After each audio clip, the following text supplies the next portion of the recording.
whose yellowish houses huddled together along the horizon's hills.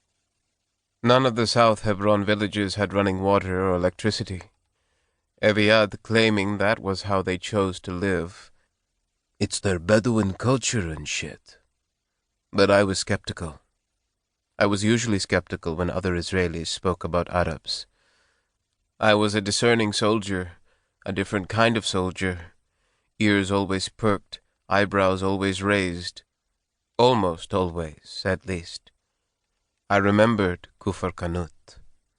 I'd promised myself to sever my right hand, Laith, to suture my tongue to the roof of my mouth before I let myself forget. I was here to protect the 7 other villages, just like I told your sister I would be. Some of the dusty children scampering between the tin-sided structures would ask us for candy during our patrols, and I'd give it to them when I had it. American candy, too, that my dad brought back from a visit to our old home in Everbrook, Pennsylvania. I could feel through the wrappers how the heat turned the sweets gooey and soft, just like I like them, but I didn't allow myself to open even a single package. They weren't for me. They were for the saucer eyes and twinkle laughs I'd get as I told the kids in Arabic not to eat all the candies at once, making a silly face to go along with my silly suggestion. And then there were the dogs, chained to various desert shrubs, their rib cages bulging like broken accordions, raspy gurgles in their throats as they barked half-heartedly. They didn't seem threatening, the dogs or the villagers, but still, in the back of all our minds, yes, even mine, were the stories. The shepherd, Yaron ben Yisrael, stabbed in the throat, the ambulance filled with explosives, the old farmer in the suicide vest, the ambush at the sheep junction in 03, where 3 guys from the Levi unit were taken out in less than a minute. One moment, 3 boys laughing, pulling jackets tight, thinking about warm blowjobs and hot chocolate. Next moment, 3 corpses draped in torn olive green, blood coagulating in their chests alongside foreign lead and misplaced bone shards and half-baked hopes for the coming weekend and the one after that.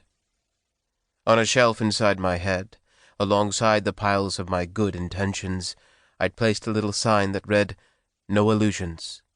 These were the territories, after all. This wasn't Beit el-Asal. There was one village, Suswan, which seemed to have more going on than the other villages. Structurally it was the same. Dilapidated houses, tragic mutts, graffiti sprayed on the rocks reading Freedom Palestine in English, and No to the Zionist colonization in Arabic. The difference in Suswan was the number of people who seemed to be constantly coming and going. On the day of my birthday, July 23rd, our patrol passed by Suswan, and I noticed a big group seated in a semicircle by the village's olive grove.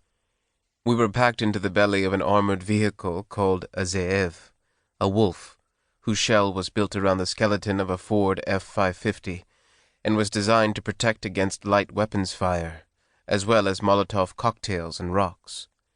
The driver was a sullen, chain-smoking professional soldier named Yevgeny. He was at least 5 years older than us, and Russian, and it wasn't clear how well he actually spoke Hebrew, so he sort of faded into the background of the wolf. Dashboard, windshield, Yevgeny. I'd been appointed patrol commander for the afternoon, and I told Yevgeny to stop at the outskirts of the village. At first, it didn't seem like he'd heard me, or, if he had, like he gave a shit about what I was telling him to do. "Yevgeny, man," I repeated in louder, slower Hebrew. "Atzor Khan, stop here."